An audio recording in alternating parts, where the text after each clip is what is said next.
আজকে আমি রসমালাই করছি।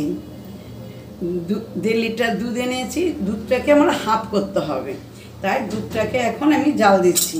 জাল দিয়ে একটুখানি গাঢ় হোক, গাঢ় হলে তারপরে আমি রসগোল্লাগুলি ছেড়ে দেবো।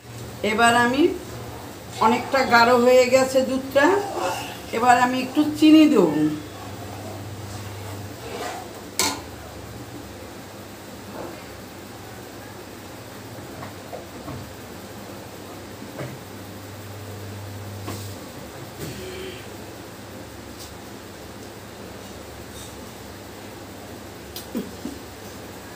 একটু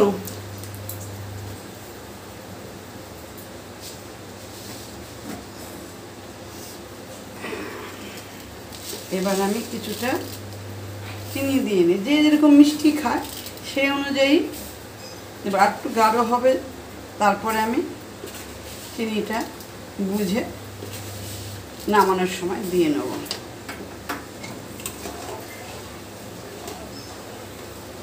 এবার আরেকটু আমরা ফুটিয়ে ঘন করব, তারপরে গাঢ় করে তারপর রসগোল্লাটা কিনে নিয়ে এসেছি। এবার এগুলোকে কাটবো।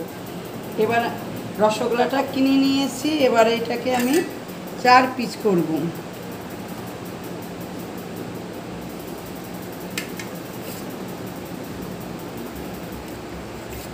এরকম করে 4 পিস করব। এরকম করে 4 পিস করে একটু গাঢ় হলে এবার সবকটা রসগোল্লা আমরা এরকম ভাবে কেটে নেব।